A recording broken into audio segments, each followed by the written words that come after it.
todos. Sí, es interesante cómo una máquina tan enorme puede alcanzar una velocidad colosal de más de 2000 kilómetros por hora. Me pregunto de qué están hechos esos cazas. Bueno, vamos a averiguarlo.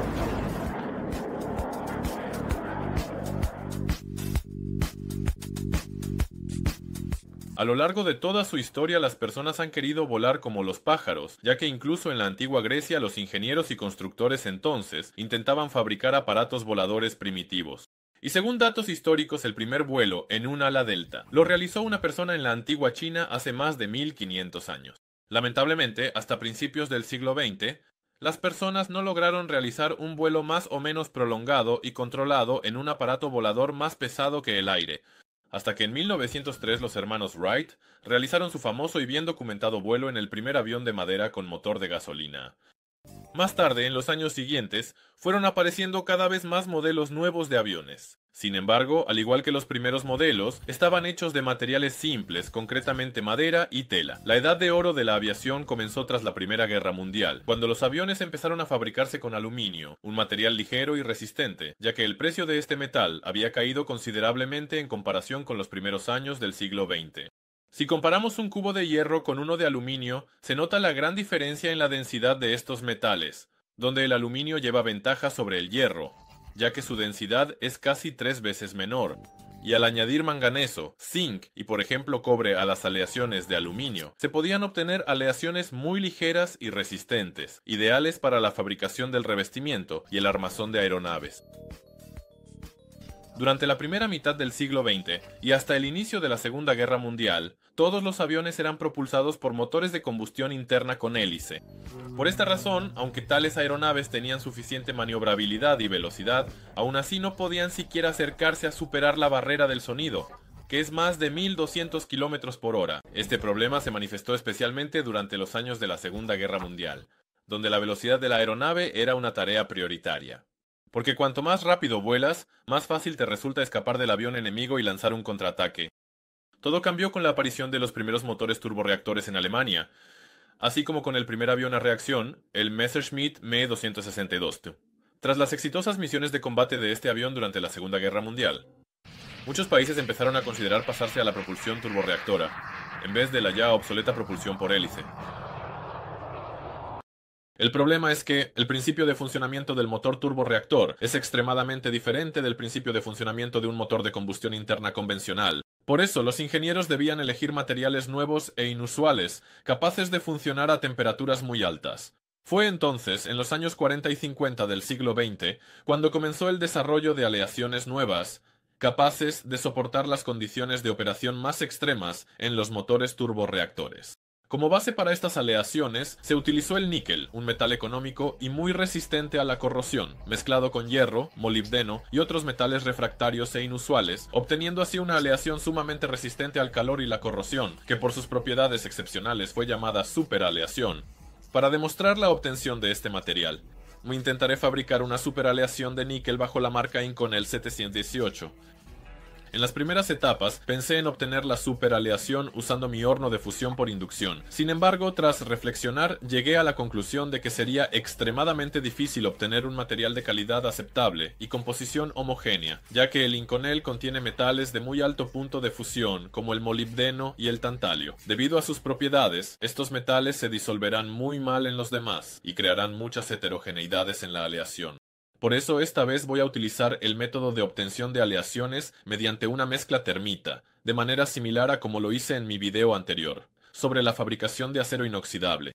Para crear la mezcla termita, primero necesito óxidos de varios metales, y para fabricar un superaleación no se necesitan pocos. Además del óxido de hierro principal, el óxido de níquel y el de cromo, también agrego a la mezcla una cantidad considerable de trióxido de molibdeno, un compuesto de un metal extremadamente refractario con oxígeno. Además, en la composición de esta mezcla termita se incluye óxido de titanio y una mezcla de óxidos de niobio y tántalo, así como compuestos de metales bastante raros y refractarios. Después de esto, se añade a la mezcla un pequeño exceso de polvo de aluminio, que reducirá todos los metales de sus óxidos y además se fundirá con ellos. Para que los metales obtenidos se unan mejor entre sí, y se separen de la escoria, también espolvoreo 100 gramos de fluoruro de magnesio, junto con criolita en la mezcla termita, los cuales actúan como fundente. Para saturar la aleación con carbono y silicio, También añadí a la mezcla un poco de grafito y dióxido de silicio, que tras la reducción se convertirá en silicio puro. Después de mezclar cuidadosamente todos los componentes, ya se puede realizar la reacción para obtener la superaleación llamada Inconel. Para ello tomé una maceta de barro común y la llené de arena, que servirá como molde. Para evitar que la arena se adhiera a la aleación recién obtenida, hice una capa refractaria, espolvoreando la arena con una mezcla de óxido de circonio y óxido de silicio. Decidí encender esta mezcla termita, como siempre, usando una bengala común. Como muchas mezclas termita, esta reacción también libera una enorme cantidad de calor.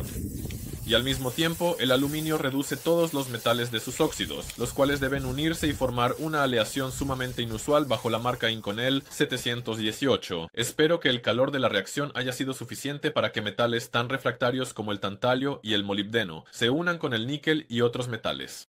Después de todo, es la primera vez que obtengo una aleación tan compleja. Tras el enfriamiento de la masa de escoria, me esperaba una grata sorpresa. Varios fragmentos del superaleación obtenida, que parecían bastante homogéneos. Lástima que, quizás porque el polvo de aluminio era demasiado fino, la reacción ocurrió muy rápido, y estos fragmentos no tuvieron tiempo de fundirse entre sí. Pero este problema se resuelve fácilmente con mi horno de fusión por inducción, capaz de convertir estos fragmentos de Inconel en un solo lingote. Sin embargo, por alguna razón, tras mucho tiempo sin usarse, mi horno dejó de calentar el crisol, y mostraba un error extraño en la pantalla. Después de buscar una solución en internet durante mucho tiempo, resultó que al dejar el aparato sin uso, el sensor de flujo de agua dejó de funcionar, por un imán atascado en su interior. Es decir, la solución fue muy simple y divertida. Solo pegar un imán de neodimio potente al sensor y listo. El problema se resolvió. El error desapareció y el crisol volvió a calentarse. Después de cargar los trozos de superaleación en el crisol, además espolvoreé un poco de fluoruro de magnesio en forma de fundente por encima, para que las gotas de Inconel se unieran mejor en una sola masa. Además de pasar al estado líquido, el horno de fusión por inducción también mezclará todos los metales adicionalmente mediante corrientes de Foucault, haciendo así que la aleación sea más homogénea. Después de la fusión, vierto el contenido del crisol en un molde de grafito previamente calentado, y espero a que todo se enfríe. Por supuesto, en la industria las superaleaciones se funden en cámaras de vacío especiales, para evitar la oxidación del titanio y otros metales activos presentes en la aleación. Pero para una demostración creo que esto es suficiente. Al final, después de enfriarse, obtuve un lingote bastante grande de Inconel casero. Ya tengo curiosidad por comprobar sus propiedades inusuales, pero para empezar se puede pulir este lingote. Ya en el primer pulido con la amoladora, noté de inmediato que esta aleación es un poco más difícil de trabajar que el acero común. Además, este material prácticamente no produce chispas. Pero aún así, la principal propiedad de esta superaleación es su capacidad para mantener su resistencia a altas temperaturas, hasta 750 grados Celsius. Para probar las propiedades de resistencia al calor de la aleación obtenida, en vez de usar el lingote casero, decidí comprar una lámina industrial de Inconel 718, para evitar posibles errores e imprecisiones en composición que pueden surgir en la producción casera o semi-manual. Y por cierto, una pequeña lámina de Inconel 718 de 200 por 100 milímetros costó nada menos que 180 euros. Así que comprar este tipo de aleaciones resistentes al calor no es precisamente un placer barato hoy en día. Pero aún así, a pesar del alto precio, decidí cortar esta lámina de Inconel en tiras para compararla con otros metales. Al igual que mi lingote casero, la lámina de Inconel de 2 milímetros de grosor se cortaba casi sin producir chispas, aunque con el disco de la amoladora, este metal se trabajaba bastante rápido. Para comparar, también corté tiras de acero inoxidable y de latón, así como una lámina de acero al carbono común. Como primer experimento, quiero comprobar cómo se comportan estos metales bajo un calentamiento intenso. Para ello, primero fijé una tira de latón en un soporte y comencé a calentarla, primero por un extremo y luego por el otro. Debido a su temperatura de fusión bastante baja, el latón se dobló rápidamente incluso bajo su propio peso. Después de eso, realicé el mismo experimento con acero al carbono, que se comportó mucho mejor y visualmente ni siquiera cambió su forma. El acero inoxidable también se mantuvo bastante bien, y la superaleación Inconel ya debería soportar perfectamente esta prueba. Tras las pruebas, al comparar todas las tiras sobre una superficie plana, se puede ver que el acero común, sin embargo, se deformó un poco. Pero el acero inoxidable y el Inconel no cambiaron su forma en absoluto. Lo único en lo que destacó la superaleación fue en su resistencia a la corrosión al calentarse, ya que al compararla con el acero inoxidable, su superficie parece menos afectada por el calor intenso. Para el siguiente experimento, necesito perforar un agujero en el mismo conjunto de tiras metálicas. Y solo miren la diferencia en el mecanizado de estos metales con una broca. El acero común lo perforé con una broca simple recubierta de nitruro de titanio, y el agujero se hizo bastante rápido. El acero inoxidable ya lo perforé con una broca de carburo, ya que el cromo y el níquel en su composición la hacen más dúctil.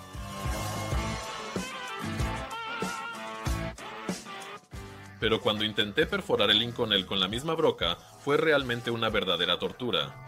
Estuve como 30 minutos intentando perforarlo de alguna manera, hasta que al final terminé el agujero con un simple punzón. Así que el Inconel en este tipo de mecanizado es un hueso duro de roer. Para la prueba final de resistencia al calor, voy a colgar un peso de 1,25 kg en cada tira metálica y calentaré el metal hasta que comience a deformarse bajo el peso de este disco de mancuerna. Primero probé la tira de latón, que ya empezó a doblarse un poco al colgarle el peso, incluso antes de calentarla. El calentamiento hizo que este metal se diera extremadamente rápido.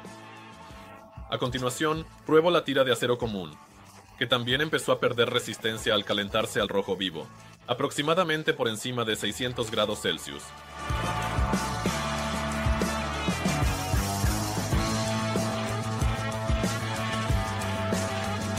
El acero inoxidable resultó ser aún menos resistente, y el calor hizo que su módulo de elasticidad disminuyera rápido. Por último, probé la superaleación, y como se puede ver, incluso al calentarse intensamente hasta el rojo vivo, este material logró mantener una alta resistencia y no se dobló bajo el peso de esta pequeña carga.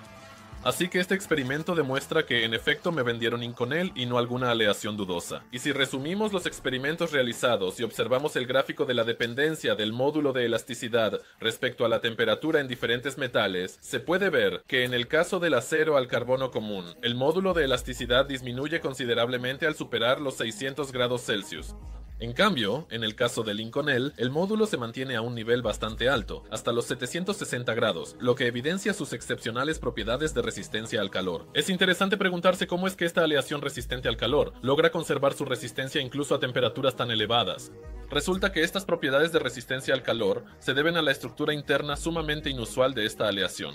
Si se observa un trozo de un superaleación típico bajo el microscopio, al aumentar la imagen, se puede ver una estructura granular inusual de la mezcla de metales, que se asemeja más bien a un muro de ladrillos. En esta estructura, los ladrillos están formados por la fase gamma primaria, extremadamente frágil y dura, compuesta por los llamados intermetálicos, es decir, dos o más metales químicamente unidos entre sí. Por ejemplo, la misma aleación de níquel con titanio llamada nitinol también es un intermetálico, lo que le confiere una plasticidad limitada y al calentarse, incluso recupera su forma original, debido a su particular estructura cristalina.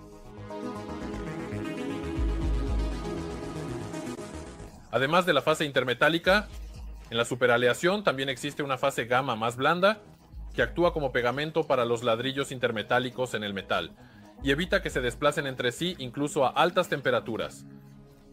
En una aleación común, por ejemplo, en el mismo acero inoxidable, la estructura es más simple, por lo que esos microgránulos de metal pueden desplazarse fácilmente entre sí, cuando aumenta la temperatura.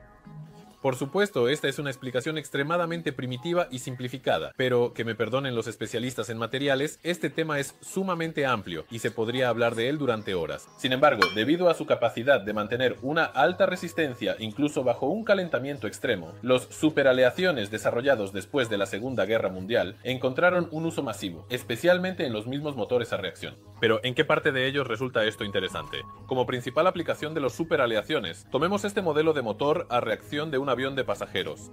Al ingresar a través del ventilador, el aire primero entra al compresor a gran velocidad, donde se comprime cada vez más al pasar por varias etapas de aumento de presión. Después de esto, el aire comprimido llega a la cámara de combustión, donde se mezcla con el combustible y lo oxida hasta convertirlo en dióxido de carbono y agua. Esto hace que la presión aumente aún más, al igual que la temperatura del flujo de aire dentro del motor. y para aprovechar la energía obtenida, acumulada en este volumen de gas sobrecalentado y comprimido, pasa a través de la turbina, donde la energía térmica y cinética del aire se convierte en el movimiento rotatorio de las palas de la turbina. La propia turbina está conectada al compresor mediante un solo eje, y resulta que cuanto más rápido gira la turbina, más aire entra al compresor, y más eficiente es el funcionamiento del motor a reacción. Para acelerar la rotación de la turbina es necesario aumentar la temperatura y la presión después de la cámara de combustión, y, en consecuencia, la temperatura de las propias palas de la turbina. Sin embargo, no todos los metales pueden soportar un funcionamiento prolongado a velocidades extremas y a temperaturas superiores a 700 grados Celsius. Por eso, las palas de la turbina en un motor a reacción se fabrican con superaleaciones especiales que no pierden sus propiedades incluso bajo un calentamiento extremo, como ya comprobamos en experimentos anteriores. En algunos modelos modernos de motores a reacción, las palas de la turbina se fabrican huecas e incluso se recubren con una capa de cerámica refractaria a base de óxido de circonio para protegerlas del sobrecalentamiento y distribuir el calor de manera uniforme por todo el volumen de la pala. Estos ingeniosos métodos, junto con las más recientes variedades de superaleaciones, pueden aumentar la temperatura de funcionamiento de la turbina hasta 1100 grados Celsius, lo que permite mejorar significativamente la eficiencia del motor a reacción, lo que a su vez también incrementa el ahorro de combustible durante su funcionamiento. Así que la próxima vez que vuele en un avión con motores turborreactores, piense en que su vuelo fue posible precisamente gracias a esas superaleaciones que hicieron su viaje mucho más económico y eficiente. En cuanto a los aviones militares y cazas, también se utilizan allí superaleaciones muy resistentes al calor con las que se fabrican las palas de las turbinas y las toberas de los motores. Las superaleaciones resultan especialmente útiles durante el uso del postquemador, cuando el motor funciona como un cohete, generando empuje adicional mediante la inyección de combustible en los gases ya sobrecalentados a la salida del motor a reacción.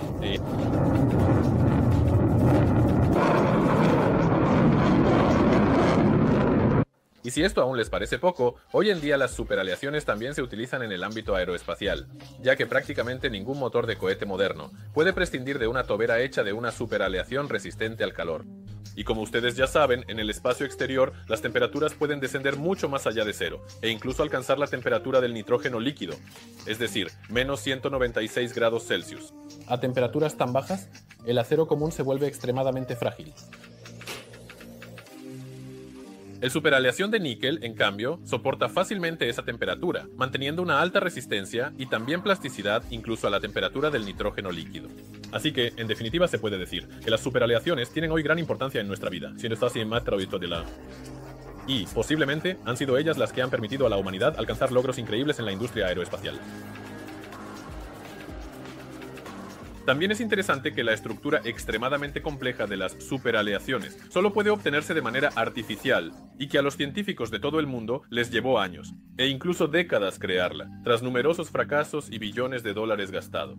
Así que se puede decir que estos materiales realmente no querían ver la luz, y su producción solo fue posible gracias a los increíbles esfuerzos de científicos e ingenieros. Bueno, creo que después de ver este video han aprendido más sobre materiales como las superaleaciones. Pero si les ha gustado este video, como siempre, no olviden darle like y suscribirse al canal para descubrir muchas más cosas nuevas e interesantes.